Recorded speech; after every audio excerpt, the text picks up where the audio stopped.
આજ મારા દીકરાનું હારી નથી લાવ્યો, રોજ લાવતો હતો. કીધું આ તો ભાઈ મનનો ફાવત તને મારી લ્યા, શું દુનિયાનો ભરોસા. 20 દિવસ હારે ફેરવો, હું દુનિયા દેખાડતો તો મારા દીકરા બેટા હાલ તને દેખાડું દુનિયા કેટલા હારા છે, કેટલા બૂચ મારું છે. આજનું આવ્યો મેં કીધું કાં, કીધું દુનિયા દેખાડું કેટલા બૂચ મારું છે. મન કે પપ્પા મેં બધી દુનિયા 15 દીમાં જોઈ, તમારેથી મોટો બૂચ મારું મેં કોઈ નથી જોયું. મારા દીકરો મને એવું કહીશું દુઃખની વાત છે પણ કરવી પડશે. ઘણી દુઃખની વાતો છે મારી પાસે. જો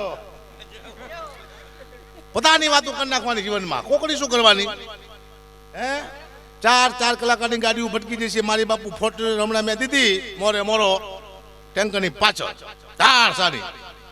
પછી મેં ફોન કર્યો દરબારને, ગુજરાતભાઈ કીધું મને ધરણા પાર્ટી એક્સિડન્ટ થયો છે, મને તમે તો લઈ જાઓ ને હળવદ મૂકી જાઓ. એ કે ક્યાં એક્સિડન્ટ થયો? મેં એક ટેન્કર ઊભું છે ધરણા પાર્ટી, એને દઈ દીધી છે.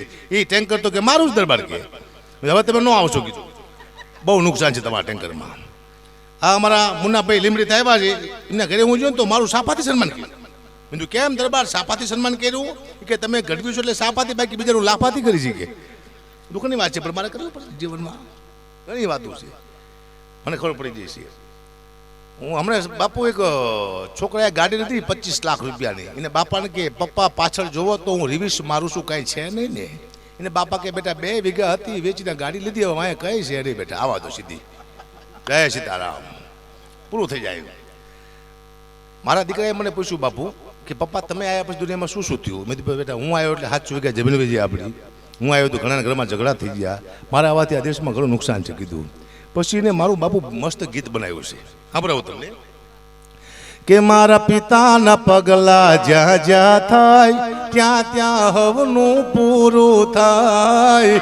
મારા પિતાના પગલા જ્યાં જ્યાં થાય ત્યાં ત્યાં હવનું પૂરું થાય. એ મારા પિતાના પગલાની વાત નો થાય, મારા પિતાના પગલાની વાત નો થાય, બધી જમીન વેચાઈ જાય. મારા પિતાના પગલા જ્યાં જ્યાં થાય બધાયના ઘરમાં ઝઘડા થાય. એવા જ પગ છે મારા. લાખો ચાહકો છે બાપુ. એક ચાહકના ઘરે હું જો મને જોઈને ગાંડા જેવો થઈ ગયો. હકાપા આવ્યા અને પાણીનો તાટ લાવ્યો મારા પગ ધોવા. એને ખબર નહોતી કે મેં 2 દીથી પગ ધોયા છે નહીં. મારા દીકરો મને કે તાશમાં પગ મૂકો, તાશમાં પગ મૂકો. મેં તો કારો કારો મહેશ જેવો પગ મૂકો તાશમાં. એટલો બધો બાપુ પગ કારો છે. બતાવું એલા બતાવો. એવો કશો મારા દીકરું પાણી થઈ ગયું કાતર નાગના ઝેર જેવું કારું મહેશ. કીધું હારો પીશે તો હમણાં મરી જવાનો. પણ એટલું બધું આશિક નહોતો હરામખોર. પીધું નહીં, ઝાડમાં પાણી નાખ્યું મારા દીકરાએ, ઝાડ બળી ગયું. સાહેબ ઝાડને બાળી નાખે એવા પગ છે પણ ચાલે છે. આને કૃપા કહેવાય છે બાપુ. કંઈ ન આવડે ને તમે આગળ વધો તો માનું કે તમારી કોઈ શક્તિ કામ કરે છે. તમને કોઈ શક્તિ ધક્કો મારે છે, ચાહે ગુરુના આશીર્વાદ હોય, મા બાપના આશીર્વાદ હોય, તમારા પિતૃના, તમારી કુળદેવના. શક્તિ ધક્કો મારે તો જ 5-6 ચોક લઈને ચલ્યો છું. લાંબા વાર ને ઠેકાણું છે મારામાં હાલે છે. એક બેનને મારા હમણાં 9 ફોટા પડ્યા બેઠે બેઠે એકલાના અહીંયા. મેં તું બેન કેમ મારા એકલાના 9 ફોટા પડ્યા? કે હકાબા અમારા છોકરા રોવે ને તમારો ફોટો બતાવી તો બંધ થઈ જાય. કે મારા ફોટા હવે લોકો બીવરાવા મૂકે છે, કાળ ઝાડ જેવો લાગુ. જાઓ દુઃખની વાત છે પણ 5 મિનિટ થઈ જાય. જય માતા 5 મિનિટ પાકો છું બાપુ બોલવાનું. 5 એટલે 5 જ હોય માં, સમજી ગયા ને ભાઈ? હે 2 વધારો ને. વાહ, રાજકારણી મારી હવે બેઠા સાહેબ. એક મંત્રી ગાડી લઈને જતા હતા ને બાપુ, વચમાં એક વ્હીલ આખું નટબોલ નીકળી ગયા અને મંત્રીનું વ્હીલ નીકળી ગયું. મંત્રી ગાડી માથે હાથ દઈને બેઠેલા કે હવે કેવી રીતે પહોંચવું મારે ઘર સુધી. મેં ગાંડો નીકળ્યો કે સાહેબ શું ચિંતા કરો છો? અરે કે નટબોલ બધા નીકળી ગયા ટાયરમાંથી, હવે મારે ઘરે પહોંચવું કેવી રીતે પહોંચવું? ગાંડાએ કીધું સાહેબ એક કામ કરો, બધાએ વ્હીલમાંથી એક નટબોલ કાઢી નાખી દો 3, તમે ઘર સુધી પહોંચી જઈશું.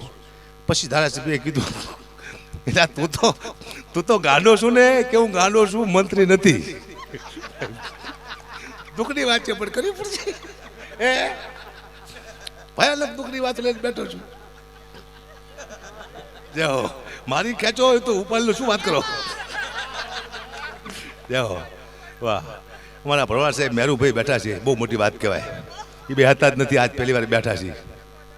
હા ચક્કા બનાવી દો એમને. શું હમણાં ગઢવીના ઘરે બાવો આવ્યો, આવીને ગઢવીને કે બાજરો આવે એમને કે તને ચકલી બનાવી દઈશ. તે ગઢવી કે મને ચકલી બનાવીને કરતા તું બાજરો જ બનાવીને પેલા કે વાર્તા પૂરી થાય. તને બધું બનાવતા આવડે છે તો પણ આટલા બધા સાધુ સંતો બેઠા છે મારી માટે આનંદની વાત એ છે કે તમામ સાધુ સંતના હું રોજ દર્શન કરું છું બાપુ થ્રુ મંદિરે બાપુ પાસે આવો એટલે એટલા સાધુનું દર્શન થાય છે ખબર ન પડે ક્યારે કોણ પરમાત્મા આવી જાય છે અને મને દર્શન દઈ દે છે મુદ્દો એ છે એકાદો સમજી ગયા સાધુ સંતો બધા જાઓ સમજી તરત જાય છે બધા એ દુઃખની વાત છે હે અદભુત છે આ દુનિયા બાપુ ખબર નથી પડતી આ દુનિયામાં હું શું લેવાય મને બાપુ ખબર નથી ઘરે જઉં છું ડાયરો કરું છું ઘરે જઉં છું પૈસા આવ્યા ઘરે આપું છું વળી ડાયરામાં જઉં છું પૈસા આવ્યા ઘરે આપું છું વળી ડાયરામાં જઉં છું પૈસા આવ્યા ઘરે આપું છું હું તો બાપુ ઘરે ખાતો નથી તો પૈસા હું ઘરે શું લેવા આપું છું હું કોઈ દાડીઓ છું મજૂર છું એનિમલ છું કોણ શું ચાલો હું કોના માટે કામ કરું છું ઘરે શું લેવા પૈસા આપીશ આપણી પણ આ દુનિયામાં આપણે આવ્યા છીએ બીજાની ઈચ્છા પૂરી કરવા માટે પોતાની નહીં માની દીકરીની બહેનની ભાઈની કોકના માટે હરેક વ્યક્તિ આવે છે પોતાના માટે નથી આવતો પોતાની એક પણ ઈચ્છા મારા પૂરી કરી શકે નહીં સાહેબ કરજો એકવાર ખબર પડે ઘરે જઈને કહેજો 2 પેક મારવા દે છે મારી તોડી નાખે કોક પોતાની ઈચ્છા પૂરી ન કરે સાહેબ બીજાની ઈચ્છા પૂરી કરવા માટે સાહેબ આપણે આવ્યા છે દુનિયામાં અને મને તો કુદરતી બાપુ પ્રત્યે લાગણી છે બાપુને મારા પ્રત્યે લાગણી છે બાપુની એક જ માગણી છે કે સાહેબ બાપુ મને બહુ પૈસા આપે સાહેબ જ્યાં સુધી કવર છે ત્યાં સુધી હું છું કવર છે ત્યાં સુધી આ કુંવર છે જય હો સાહેબ કોરોનામાં અમને કવરની કલાકારને બાપુ ટેવું પડી જશે કોરોનામાં ભાઈ પ્રોગ્રામ બંધ થઈ ગયા અમને રાતે ઊંઘ નહોતી આવતી હું રાતે હું તો મને ઊંઘ ન આવે મારી દીકરીને ખબર પડતી કે મારા પપ્પાને કવર નહીં મળતા હુશે નહીં 100 રૂપિયા નાખીને કવર મારા હોશે કે મૂકું પછી પણ ઊંઘ આવી ટેવ જ પડી જશે કવર દુઃખની વાત છે પણ કરવી પડશે મારે જીવનમાં આનંદ કરાય સાહેબ હમણે જિગ્નેશભાઈ બાપુનો ડંકો વગાડ્યો પછી તરત પંડ્યાનો ડંકો વગાડ્યો 2 ડંકા અહીંયા વગાડી જિગ્નેશભાઈ વિતર નીચે બોલો 2 ડંકા સાહેબ હવે ત્રીજો ડંકો મારી પાસે છે ને હું શું વગાડીશ